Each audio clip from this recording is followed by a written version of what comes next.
We're going to cause trouble. Scott Farrell is calling the shots from the sideline. We're going to make fun of people. We're going to hurt people's feelings. It's Farrell on the bench. I believe in whipped cream with everything.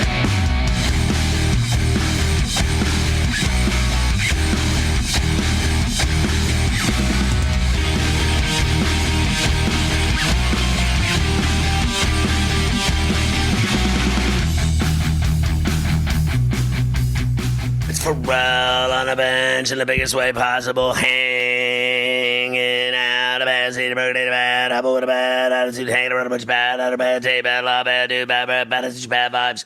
We are live in the Magic City Studios in the Varela Palatial, right across the river to the woods from where Granny loves a little purple kush kush before she goes to bed in New York City. The Big Apple. Ooh. People dressed in plastic bags, directed traffic, some kind of fucking shake it up, should do. All my friends come around, fata, party up. Rats on the west side, bedbugs uptown. What a mess, this ties tattered. My brain splattered all over Manhattan, should do. Shake out, ooh, woo, woo. I think I might have caught something from Keith. Should do bet, yeah. Hey, what's kicking? I'm Farrell, along with your boy Mafia tonight. And I'm watching the Avs and Kings on TV right now. So I got a little hockey going. You can't beat that. Because I actually just watched the Knicks puke against the Pelicans. So I wanted to cleanse myself after watching the Knickerbockers just absolutely suck monkey onions tonight. I mean, to tell you, they are awful. I have no idea what, seriously. You can't even explain it to me, what's happened to this team. They were the number 4 seed last year in the East. They were, all year they were great. They played great every night, even when they lost. And now you watch them, and they're one of the worst teams in the league. I mean, they are absolutely a joke. They're abysmal. I mean, I couldn't believe what I was watching tonight. It made me sick to my stomach. They're so bad. They were booing at the Garden Randall all night. They were booing him because he was so pathetic. Randall was 1 of 9 from the floor, 0 of 2 from 3, and had 4 points in the game. And he is their all-star. He made the all-star team. He was, literally one of the best players in the NBA last year. And now, what in the hell was that? 1 of 9 from the floor, 0 of 2 from downtown, 4 points. And he hit 1 jumper and 2 free throws. And he missed free throws in that game. They were booing him. He got teched up right before the half when he got a tip back in. That was his basket, a tip in on a miss. And then when he went off the floor, he gave the ref the business. And the ref teed his ass up. I mean, to tell you, he is something's wrong with him. I mean, he's falling off the face of the earth. His game is absolute trash. He can't do anything right. I mean, the guy can't hit a shot. He's flat out awful. And Mafia, didn't they give him a big contract, big money? They gave him all the money he wanted to say. Said he wanted to play in New York the rest of his career. He got the money and then he quit playing. The guy literally does not play hard at all. He sucks. You can't explain it to me, Mafia. I got a fever from watching the game. Then again, I've had a fever all day. Yeah, you and I were talking about this the other night. That he seemed like last year he was hungry to prove himself. He wanted to make everybody, eat their words, that he couldn't be the focal point of this offense. He couldn't be the main guy on the team, that he was too selfish to play Tom Thibodeau ball. And then after he proved that last year, now it seems like, okay, I did that. Don't need to do anything else. I'm cool just being here now, because he just doesn't. He seems, he doesn't have the same work ethic. He seems lazy. He, doesn't play team ball anymore. He just jacks up crappy shots. I mean, they lost to the Pelicans. I mean, we welcome our radio affiliates to Farrell on the Bench on a Thursday night. Sirius XM, Mightier 1090, ESPN San Diego. Of course, Sports Map Radio in Houston, Sports Byline USA in San Francisco, our national networks. So they lost to the Pelicans. I mean, the absolute, are they not the worst team in the league? I mean, the Pelicans are 17 and 28. Not that the Knicks are any better, but they're 2 games under 500. And I got to tell you, they are stinking it up. They lost to the Pelicans. They lost to the Timberwolves. They lost to the Hornets. I mean, it goes on and on. Don't get me started. I'll be here all day giving, rattling off losses. I mean, I can barely watch them. They're so bad now, Mafia. Like when I watch their games, my eyes are rolling in the back of my head. Like I'm literally, falling asleep watching them. I sit down. I want to watch the game. I nestle up to the TV. I got it all going. I got popcorn going. Got a little ginger ale going. I'm styling. And then I watch them just absolutely not hit a shot for the entire first half. They had 54 points with 3 minutes left in the third. 54 points. They scored 91. Don't be fooled. They suck. I mean, they are pathetic. Come on, Thibodeau. Coach, do something. Your team absolutely is awful. It's Pharrell on the bench.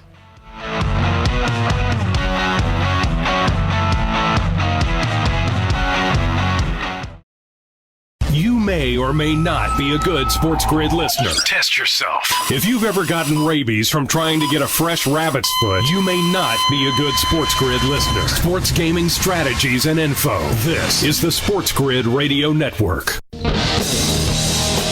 You're listening to Pharrell on the Bench with Scott Pharrell.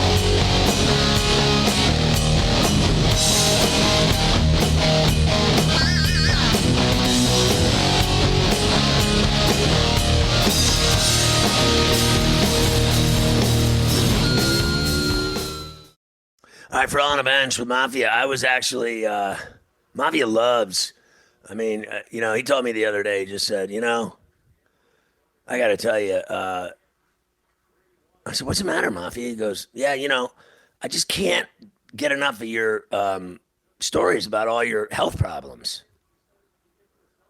He's like, could you just tell the story again of what happened to you, with this infection again, so that I could just enjoy it again? Because, you talk so much about your health problems that it's become an addiction for me.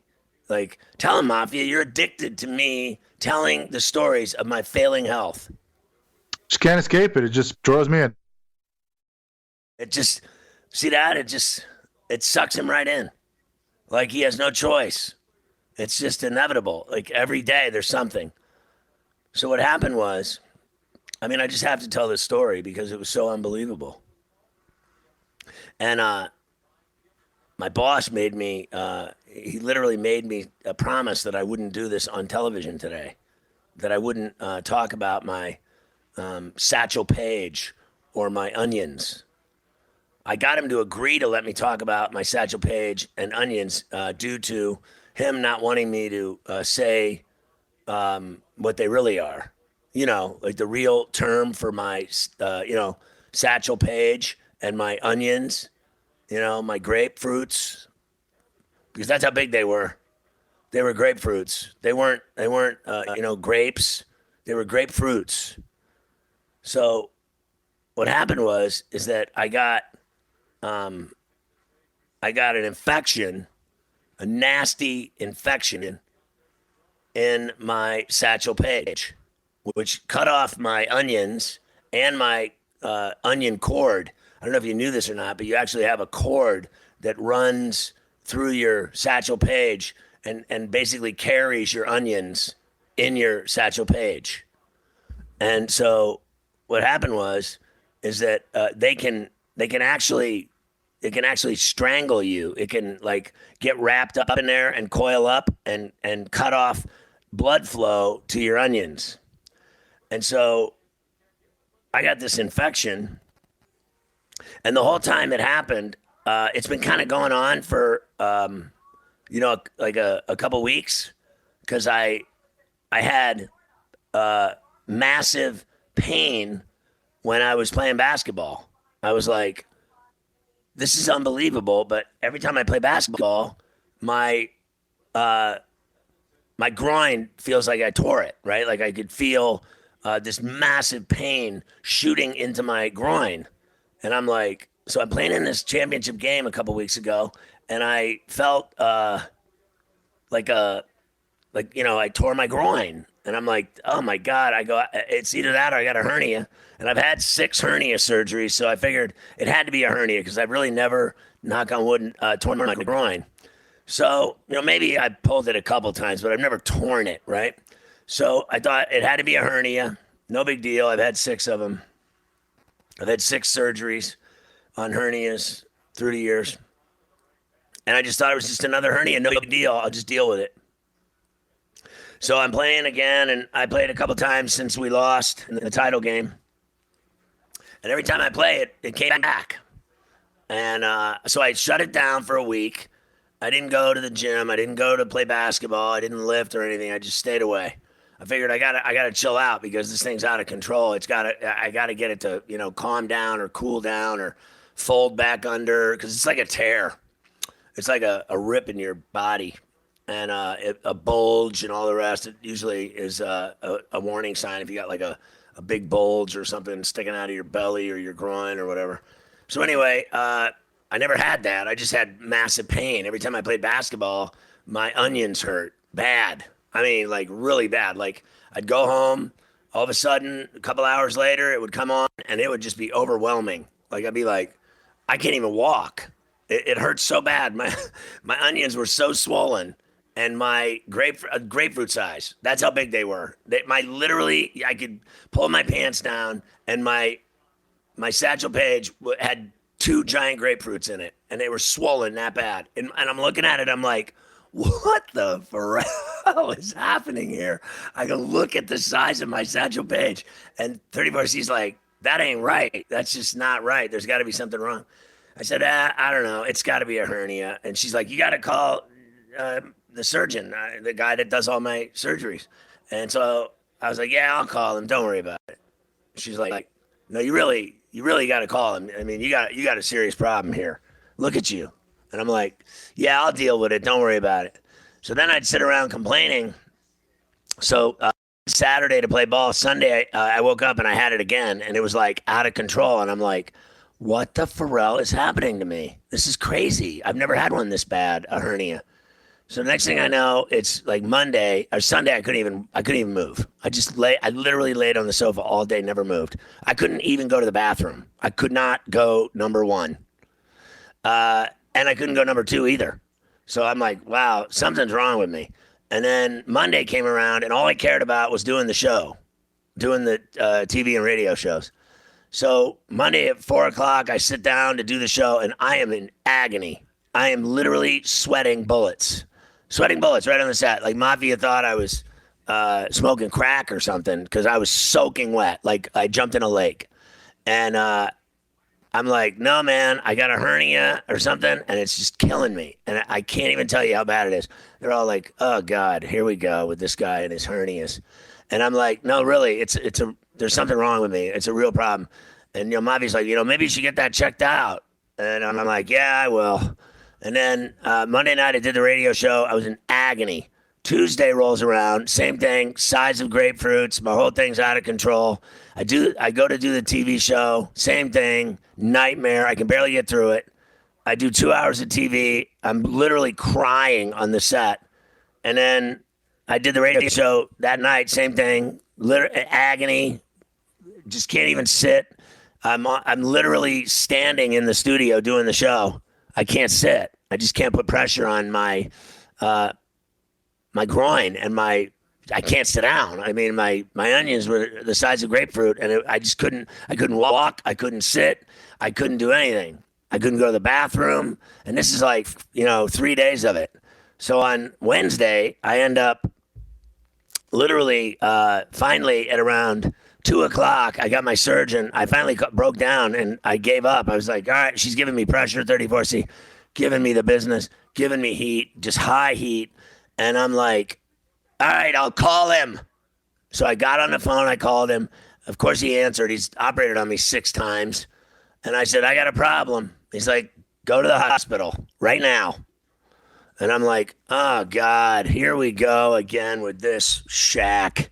And so I got in the car. She had to drive me. I couldn't drive. I couldn't sit. Couldn't do anything. I laid in the seat, the passenger seat, all the way down like a bed. I got to the hospital, and sure enough, they give me a CAT scan and an ultrasound. And I mean to tell you, when they gave me this ultrasound, this chick with the jelly and the ultrasound machine, and she put that gun on my package, I mean to tell you, and my onions, I literally almost jumped through the roof of the hospital and went straight to Mars. That's how bad it hurt. I mean, she touched that thing on my onions, and I literally exploded in this hospital bed. I was like screaming in pain. I was like, this has got to stop. I can't take this anymore. And finally, they shot me up with morphine, and that was the end of it. I didn't feel anything. And then they rolled me into the CAT scan machine. I'll tell you what happened after that on the bench.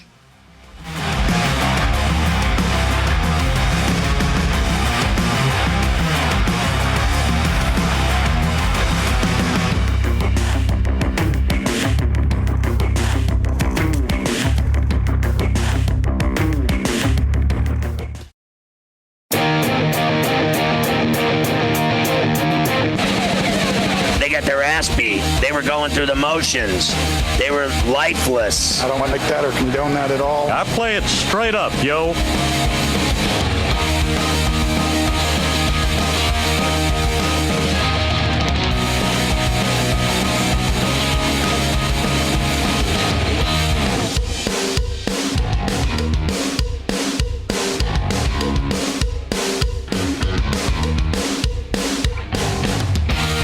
Sounded like the description of the Knicks, the open of that segment. Lifeless. They are absolutely lifeless. Rick Harrow's our sports business and legal insider from Harvard on Sports Grid, on Sports Grid TV, on Sports Grid Radio, on Coast to Coast, and on Pharrell on a Bench. Mr. Harrow, good evening.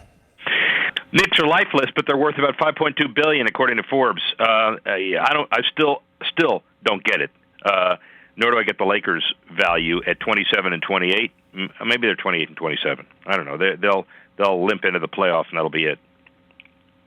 The Lakers are average. They're a 500 team. The Knicks are below 500, and they are flat out awful. And that's from number 4 seed last year in the playoffs in the East to this. It is an abysmal turn for the worst. I just wanted to finish this story with you, Rick. I don't know if you knew what happened to me, but I was in the hospital yesterday, and so it ends up. I just want to finish this, and you can just enjoy this calamity. I will. No, I heard, but I want to hear more.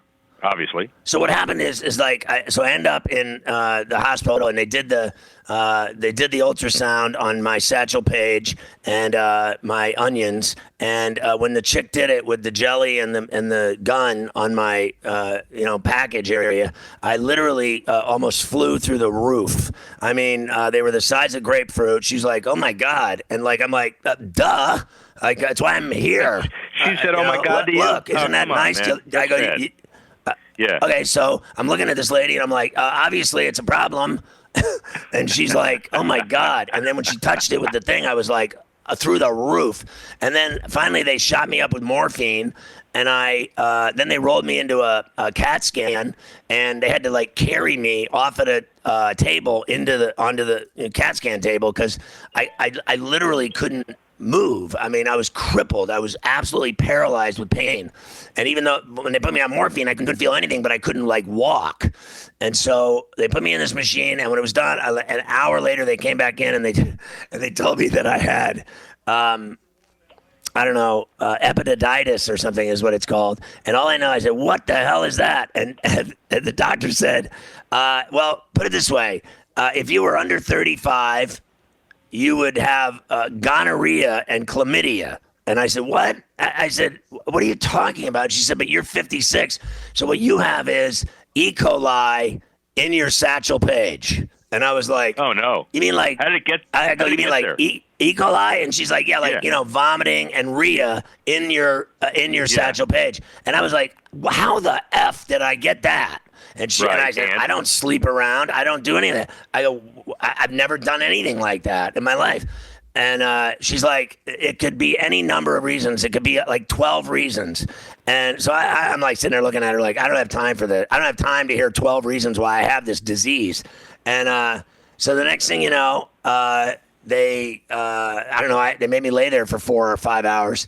And they started feeding me intravenously all these drugs.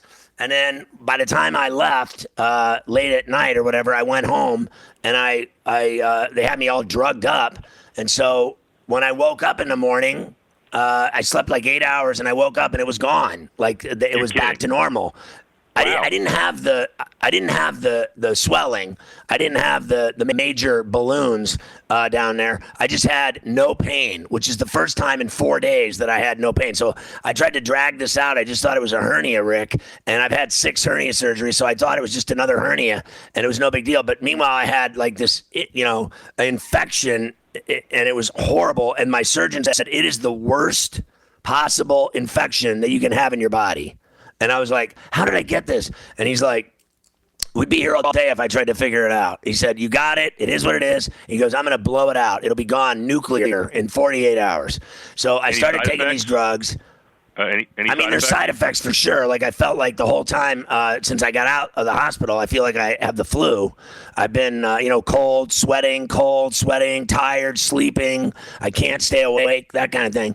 But I got through it. Like I'm sitting here right now doing the show and I'm pretty much soaking wet. It's the weirdest thing. But I don't have any onion problem. I don't have any Satchel Paige problem. I don't have any pain at all. And I couldn't go number 1. I couldn't go number 2 for 4 days, 5 days, whatever it was.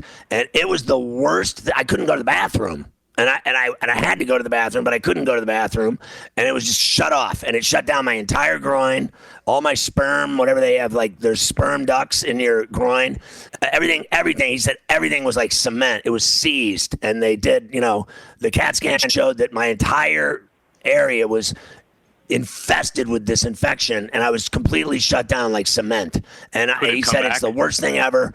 He said you're just gonna have to deal with it and get through it. And so I have, but it was the worst thing ever. Like I didn't want to miss the show Monday and Tuesday. I did the show. Mafia, tell Rick what my face was like on the TV set as I was trying to do a show and not let people understand what was happening to me. He was breaking out in sweats when it's 30 degrees outside. He was, constantly wiping himself off like he was Shaq at the free throw line, rocking back and forth in breaks. Half the show, he was like leaning back on his chair. Like, he looked like he wasn't even interested just because he was in so much pain. He had to shift his weight. And it was a mess. Well, I was on. It was awful, Rick. And I do remember you taking a break before we started, and I tried to talk to you, and I just figured you were just being yourself. But I didn't realize that you were under an amazing pain, and man, save those onions, right? I mean, thank God you had a doctor that knew how to save the onions. I remember doing the show with you, and I was miserable. Usually I talk to you, I say hi, we laugh and joke, but I didn't say a word to you. I just was like, I had this look on my face, like it was the last place in the world I wanted to be was on TV, because I just had a nasty disposition because I was in agony. I was literally in agony, and the problem I have, I'll just be honest with you. Do the boys upstairs know what sacrifices you made of your body to be a trooper on the show this week? They didn't know that I had a problem Monday and Tuesday. I didn't tell anyone, but my producers knew, and the guys that run it in Kansas City knew that I had a major problem. And then my problem is I'm such a loser because I hate hospitals, right? So I've had 12 surgeries. I'm constantly, every time I go to a hospital, I end up in a cutting room and I end up having surgery. I've had every surgery known to man. I'm sick and tired of it. I hate it. I hate doctors. I hate hospitals. I hate ERs. I hate being there and you just sit there for 5-6 hours. It's the worst. So I refuse, basically to go. And I'll only go if I'm dying. And literally, I fought this pain. And my wife's like, you're not getting better. Something's wrong with you. You've got to go to the hospital. And I finally broke down and went. And sure enough, they were right. My surgeon was right. My wife was right. I was wrong. I needed help. And I didn't realize, I thought it was just another hernia that I tore my groin. And I just was like, I'm a wimp and I can't take the pain. But I'm like, I can do this. I can get through this. And I couldn't. And once I went, and they told me what I had, I was like, holy shack, that's kind of a problem. I have no idea on the face of the earth how I got it. They actually, two of the reasons you can get it, believe it or not, is sitting all day or something. Like you strangle off your onions or something because you're always sitting, or you're the other one was overexertion. In other words, I play basketball 7 days a week. I play Wednesdays, Saturdays, Sundays. I play upwards of 5-6 hours of really intense, aggressive, up and down basketball with violence and jumping and pounding and when I get done playing, sometimes my hernia's hurt and my groin hurts, and so I just thought that's what it was, but it wasn't. It was this devastating infection, and the next thing you know, I'm in there and they're telling me I got this nasty. I couldn't believe, like when I heard E. coli in my satchel, I was like, I know. What are you talking about? I've never heard of that. Can it come back? Can it come back, or are you done? Geez, I don't know, and I don't think that it can come back like right now. But if two of the reasons you can get it are one, you have too much exercise, and the other, you have no exercise. I don't know what you could do. I mean, just pray it doesn't come back, right? I mean, I don't know. I'm a doctor, and I say it's just, exercise, but don't exercise. I mean, really. I'm lucky that I have a great surgeon that has operated on me a bunch of times, and I'm great that I'm grateful that my wife convinced me to go, because I'm stubborn. Like I'm like, I'm not going. Just leave me alone. I'm on the couch. Leave me alone. I'm fine. I can take it. I've had so many surgeries, Rick, and I've had so much pain. I've broken every bone in my body. I have had 4 ass surgeries. When you have 4 fistula surgeries, you'll find out how much of a man you are when you have a Satan hellfire in your bum. You find out real quick how tough you are when your tuchus has got Satan fire hell in it. I was in one of the. You had one when I was visiting you during Howard Stern, and it wasn't pleasant to see you. It was not pleasant. So those will make a man out of you. But I got to tell you, I think this one may have topped the cake for pain. I've never had pain like that before, where I literally, every step I took, my wife said I looked like I was walking around with a baseball bat shoved in my tuchus. Because I had to walk with my legs completely separated because my onions were the size of grapefruit and they were smacking against each other in the swollen Satchel Paige. And it was just the worst 5 days of my life. And now that my onions are back to normal, it's just the greatest relief ever. I sing praise to heaven above. It's a great day. We'll come back and do 5 and 5 with Rick Haro in our Sports Business Report. Finally, we'll get to the business at hand. When it comes to getting trusted sports gaming strategies and info, you can ask your dumb friend Kevin. Duh! Or you can just listen to us. We recommend us. And we won't ask to borrow your car either. This is the Sports Grid Radio Network. You're listening to Pharrell on the Bench with Scott Pharrell.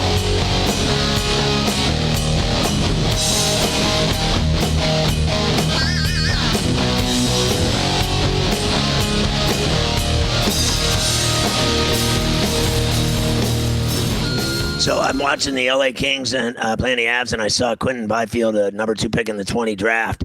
He's just phenomenal. He's got it all: size, speed, skill, hands. He broke his ankle, and this is his first real.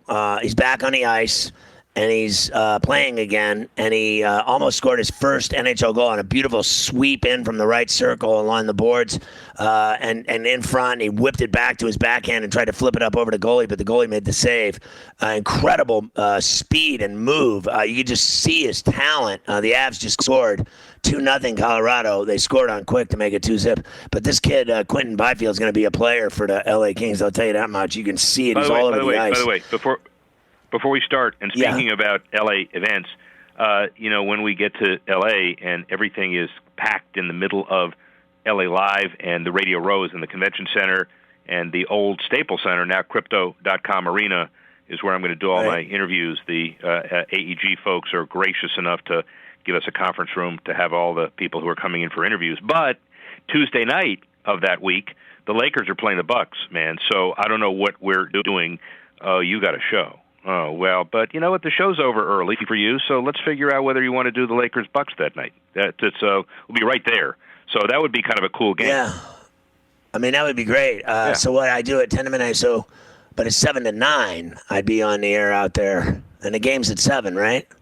But you'd have a nice time at that. You'll have a nice time at the game, Rick. It sounds like a great time that I won't be able to go to because I'll be doing a show. But yeah, here's what I'll do. I'll text you the score so you don't miss it. How's that? Yeah, text me the score. Maybe get me a program. You'll have a good time. I'll get your program. Anyway, I'll sneak up here into Radio Row. How's that? That's good. There you go. Okay. I don't drink. Anyway, no, you don't. You don't drink. I the know baseball you don't drink. talks.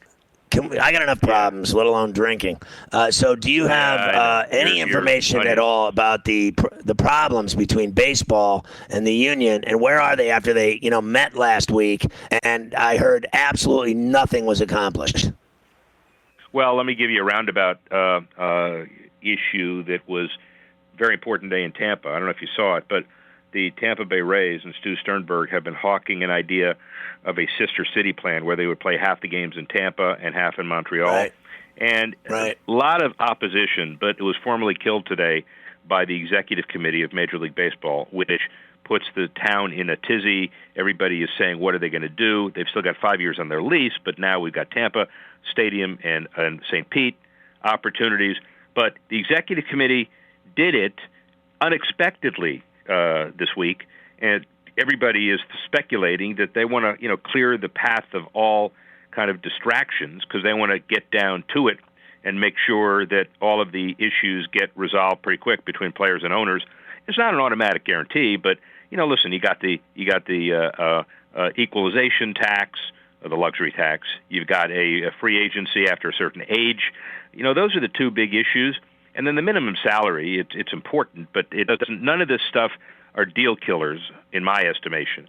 So they just got to sit down, lock themselves in a room, and get it done for 2 days. Now, the real question is, are they using the beginning of spring training as the deadline or the beginning of the regular season? Now, for those of us in Florida and Arizona who depend on spring training, that's a big difference.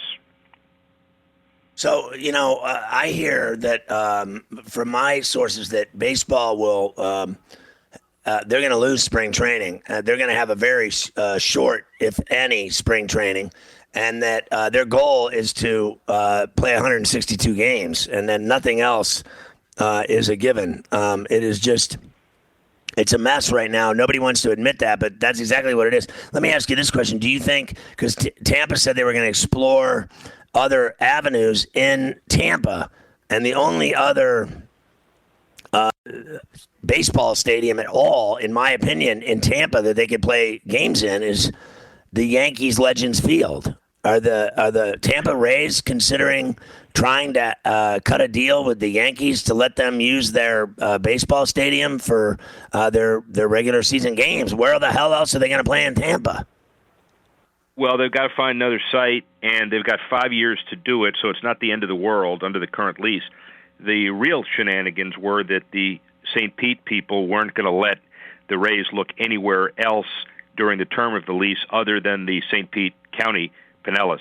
And that's kind of off the beaten track for some people. So there is a town, you've been there before, or kind of a tourist attraction called Ybor City, to the east of Tampa. Yeah. And the rail line comes in there, and the hospitals are there, and it's only about exploring that, and there is enough time to put that together. So that may emerge. Yankee Stadium is, near Raymond James. I'll be there on Sunday. It's a great area because people are used to going, but it's too small, and if you try to expand it, they've got some problems with parking and otherwise. But, never say never. They could use part of the infrastructure and they can build around it. So they have enough time. It's just that they weren't focused on it because they were going to do half of Montreal, and now baseball shut it down. Well, why can't they just play where they're playing now in that dump? Well, that's why. I mean, they can do it till the end of the lease. But then, listen, and it's partially the community, it's partially the marketing, it's partially the location of that stadium. You've been there. I mean, it's close to the Sarasota-Bradenton part, but if you're in downtown Tampa, you know how long it takes to get from downtown Tampa across the bridges all the way south and all the way to that stadium. It's a 45-minute, hour-long trek. So its location, and it is a dump in the sense that you remember, it was built at the same time the Marlins got their expansion deal, and the difference was the baseball people told the people in Tampa and St. Pete, let the expansion team decide whether you want to put a roof on it or not, and they said, no, we're going to do it, and we're going to put a cement roof on it. It feels like a mausoleum in there. You've been there. I mean, it really does. It's bad, but that really sounds like a mess to me. Like, well, I don't even know what to. I don't even. It's I don't a mess, even know what to pal. say. It's a mess. But the good thing about it is you got time to focus on the mess. And any stadium that I've ever done gets done only when it becomes a mess. It's like hitting rock bottom. And when you hit rock bottom, then everybody says we're going to lose them. Meanwhile, they're one of the best teams in baseball. Yeah, and that's part of the problem. They've done more with so little, more than probably anybody else has. And some people say you don't need public money because the team's gone to so many series. I don't buy that argument. It doesn't, work because that doesn't mean they're going to be doing it forever. And you do need something that's comfortable for the fans. And I think right now, after the pandemic, and they're looking for infrastructure money, and this becomes jobs and economic impact, it could be a perfect storm. This could be the right opportunity to do it. Check in with me on a regular basis because I kind of know that deal pretty well. So we'll see what happens. All right, so let's do some top tech. How about this? Netflix is planning a documentary on the PGA Tour. Well, and remember the Drive to Survive. That was a cool series for Formula One. And now there's a similar deal with the 30 for 30 guys, and they're starting it with the Australian Open for tennis majors. And they're doing the same thing now with golf majors and the PGA Tour. So all the guys around me, the buddies in the neighborhood, the Dustin Johnsons and Justin Thomases and Ricky Fowlers, everybody's going to be followed around at majors and during the year, on-field, on-course stuff, off-course stuff, and people are going to kind of get into the lives of a professional golfer. I think it's going to be fun to film and fun to watch. I won't be surprised if you're on that show. Fubo TV has the rights in Canada for the Premier League. That's a nice deal for them. Yeah, and Fubo's getting big in places where you didn't expect them to be. So they will include the streaming rights in the U.S. for certain things, like the Qatar World Cup and certain other things as well. And they have Serie A and Coppa Italia. They're trying to pick off stuff that other people clearly don't have, and all 380 EPL matches in Canada is a good start. By the way, Netflix also doing a tennis-based docuseries as well, following tennis players. They're doing both the golf and the tennis. Yeah, and they're both going to be really good, especially with all the drama in tennis right now. Maybe they'll catch Djokovic getting on a plane and flying back to Serbia. I heard that he owns like a big piece of a company trying to come up with something other than the vaccine for COVID. Is that true? Yes, well, the published reports, and I saw them this morning, and I'm getting the kind of financial statement of the company. I haven't seen it yet, so I'm not quite sure how real it is. But he bought an 80% stake in a company that's offering an alternate treatment. And it would be ironic if the guy says, look, this is what I'm using, and this is real, and you shouldn't have kicked me out of the country. But regardless of that, he's taking a real PR hit. He might, in my view, he might never go back to the Australian Open because of the way he was treated by that country, even though I think they did the right thing. But I guarantee you he's not happy with Australia. Shaq sold his stake in the Sacramento Kings. Yeah, and he did it because, the NBA made him do it because, he's coming out with a new deal with WinBet, and I can't wait to see the commercials. He's the face of the new Shackpot free-to-play prediction game sponsored by the sports book WinBet. And so in order for him to do that, make boatloads of money, he needed to sell his Kings stake. And I don't know how much it was, but he bought it in 2013, so I'm sure he made a lot of money on that deal. Who's the new Timberwolves Lynx CEO? Yeah, well, and this is a CEO of a different kind. This is a chief experience officer. It's the first ever, and the teams said the experience was in this person's title, Marquise Watts, emphasizing the player experience to help Minnesota attract basketball talent. So he's like a kind of a free agent attractor. Watts was recently president of the brand strategy component for the Clutch Sports Group, which includes a lot of the players, co-founded by LeBron James. So you got a team hiring a guy whose role is to lure free agents. It's kind of interesting. Yeah, it's cool. How about the Texas Tech player that got an NIL deal in the middle of a game? Adonis Arms. That's the funniest story I had all week.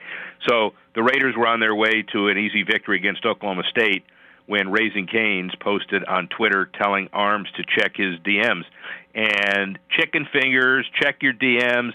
The guy raised his hand in the air. All of a sudden, the guy's got a deal, and an NIL deal that's pretty significant, patterned after another Texas Tech guy, but none of them happened during the game. This one did. It's amazing. Wow, that is. All right, so let me ask you, you're going to the Tampa Bay game on Sunday. We were talking extensively today on Coast to Coast that the Rams can beat them. Yeah, and I don't think they will, but I think they definitely can. And I think a lot of people are scared about it because, people are now getting in the habit that Brady is invincible, especially at home. Well, he's not. And, there were a lot of quarterbacks last week, as you know, the bright lights scalded them, like Mac Jones and like Kyler Murray. By the way, wasn't that the worst pass in the history of football, the Kyler Murray touchdown interception? What was that? Yes, I think it was. I think it really was the worst. Rick, great stuff. I'll see you next week on Coast to Coast and On the Bench.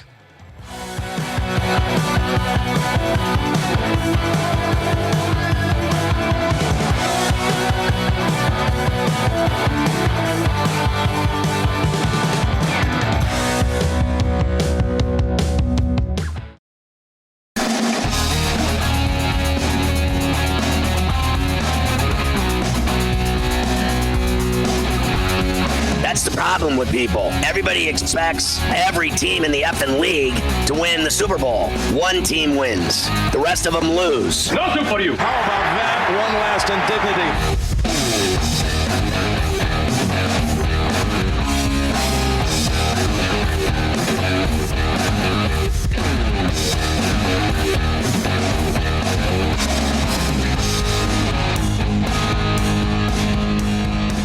So I'm looking at the game. The Kings, Kopitar scored, and it's 2-1. The Avs are on top of the LA Kings in Lipstick City, and it's a pretty good game. But I was looking at Dustin Brown. Man, does that guy's face tell the story? Let alone Doughty. You look at either one of them, Mafia. I mean, they've been in the league, let's say 10 years maybe, and they got their hands on a couple Stanley Cups. They had a little dynasty going there in LA. And if you look at those two guys, I mean, when they came into the league and when they started playing with the LA Kings and where they are today, they're still on the Kings. I mean, those two guys look like they're 100 years old. I mean, it is the most unbelievable thing what hockey does to your face and body. Those two guys look so old. They look older than me. I mean, Dustin Brown looks like he's 70 and he's playing in the NHL. He's been in the league. I could be wrong, but I'm guessing 10 years. I mean, the guy looks like he's 70 years old. He has no teeth. All his hair is gone. He's got scars all over his face. I mean, the guy looks like he went to Vietnam 15 times. I've never seen anything like it. Yeah, especially when you guys like that. It's one thing to be in the league a long time, but when you are guys, who aren't afraid to mix up like those two, that definitely adds a couple of years every time you drop the gloves with someone or take a big hit to the boards. I mean, to tell you, I couldn't even recognize him. I'm like, that's Dustin Brown? Oh, my God. I go, bro. You got your AARP card? I know I have mine. It's embarrassing. All my failing health. Mafia's like, it's all catching up to you, Pharrell. It's Pharrell on the bench.